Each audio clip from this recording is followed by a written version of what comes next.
Welcome to Prop 5. We're going to make some picks for you guys. NBA Finals Game 7.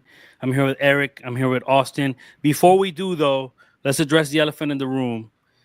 The Heat miss out on another whale. Kevin Durant is going to the Rockets. I don't want to spend any time on this. The guys on 5 on the floor will have you covered with that. And we're just going to cope the best way we can, which is making some money off of PrizePicks. And speaking of PrizePicks, make sure you use code 5 if you haven't signed up. Sign up using code 5. That'll give you $50 in promo funds after you make your first bet, and hopefully more if you tell the place we're about to give you. I'm here with Eric. I'm here with Austin. How you guys doing? Good. How are you? All right, man. So obviously there's a free square. There's a Shea Gilgeous-Alexander free square. So we're going to make one pick for each team. I say we start with the Pacers, just in case people want to play this in pairs, play it with the SGA square. Let's start with Eric. Eric, what do you have for me from the Pacers side? You know, it's a shame because in hearing some of the discussion before the stream here, I think we're going to have some pretty similar picks.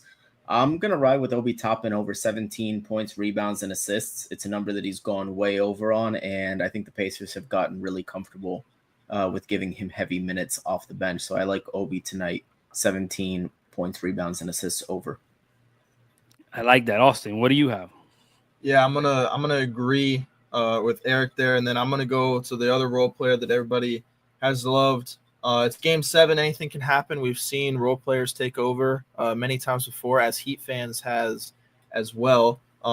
But I'm going to roll with TJ McConnell, 17.5 points, rebounds, and assists. He's opening up the Pacers offense, kind of taking a little of the roll off of Tyrese Haliburton with his injury. The rebounds were just coming to him last game, and he's been able to get to his spots and make his shots. And then obviously him and Obi have been working really well together. I think he had like 4 assists to Obi the other day and accounted for 12 of Obi's points. So TJ McConnell, points, rebounds, and assists.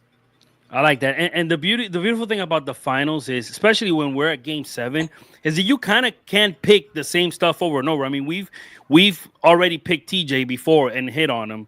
Like you said, ever since the Tyrese injury, he's been taking a bigger role and he's been producing. So I'm going with Benedict Mathurin over 7.5 points assists.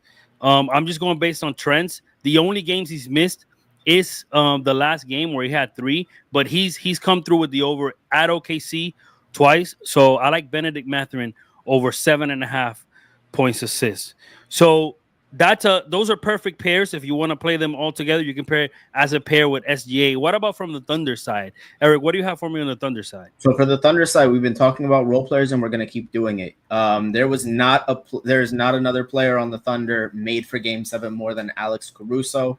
I know he's had 2 down games in a row, but this is going to be the game where he goes off. I've got him on 15.5 points, rebounds, and assists. I think he goes well over this number. Ooh, I like that. Okay. And he's back at home, too. If you look at the ones he missed, one of them was in Indiana. So back at home, role players play better at home. So, yeah, I like that. What about you, Austin? Yeah, so I'm going to go with an under, which is normally not my favorite to do, but I think they still have Chet Holmgren's points too high. It's at 15.5. Miles Turner has just been too much for him, and Chet hasn't been able to make the 3. It's Game 7. There's a lot of pressure on the line. He's been turning the ball over, and Mark Daigneault should have a more quick leash for his guys tonight, and mistakes are going to be, things that just can't happen. And Chet's been making a lot of those. Like I said, he can't get anything going. The 120-point game he had, he was able to make the 3 ball, and I just don't see him turning it around in a Game 7 with the high-pressure situation. So I agree. I mean, we've been making a killing with the Chet under 1.5 3-pointers made or a big pick synergy. That's a prop that has been hitting all but one game. I have my Thunder prop. I want to run it by you guys because it's a prop it's high risk, but the trends tell you that it doesn't hit. And it's Shea Gilgeous-Alexander under 1.5 3-pointers. He hasn't gotten over 1 3-pointer in the last 5 games, 0 in the last 2 games. But since this is a low number, it is kind of risky. What do you guys think with that? Like if you play the SGA square is only $5 and you want to keep playing, I really like this SGA under 1.5, but it's very risky. Any thoughts on that, Eric? Yeah, I think this is going to be a game that's played kind of in the mud. I think this is going to be like a 95-91 kind of game. So I think Shea going under 1.5 is a pretty safe play here, honestly, if you were to ask me. Austin, what do you think?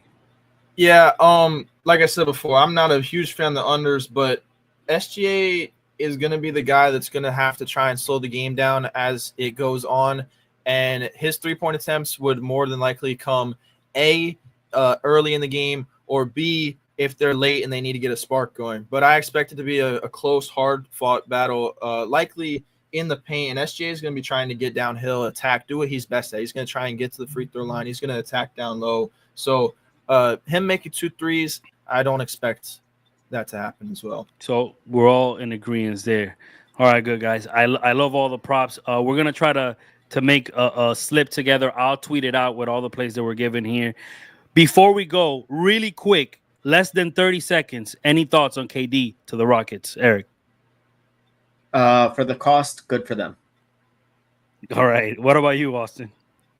Yeah, for the Rockets, I'm happy they keep their flexibility. For Miami, it's obviously another unfortunate circumstance, but at the same time, you can't try and give up the farm for a 37-year-old superstar.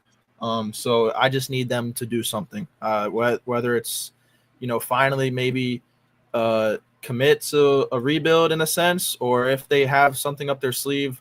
We've been saying it for a long time, but Pat Riley really needs to show that he's still the Godfather. So we're about to find out. I did just want to touch on, because I think Dave has been trying to signal to us about Case and Wallace over a 0.5 3. What do we think about that one? Well, let's look at the numbers. What did the last 5? What are the last 5 show us? 3-point made. I mean, he's only hit the over once in the last 4 games. David, I don't know. Yeah, I'm not gonna. He said he's due. I agree. Game 7, anything can happen. All he needs to do is hit one kind of play. He said it's a low hanging fruit. It's like, can he swing?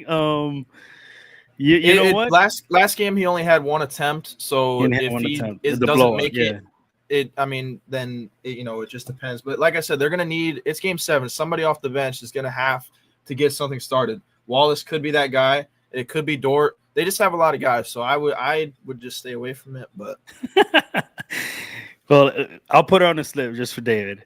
All right, guys. Well, those are great props. I'll tweet the ones we can't pair together, and I'll attach it to this link. Thank you for watching. Remember, use code 5 when you sign up for PrizePicks and turn $5 into $50.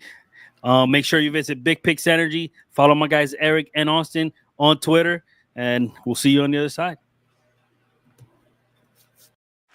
Thanks for watching the 5 Reasons Gambling Show with Big Picks Energy. Secure the value.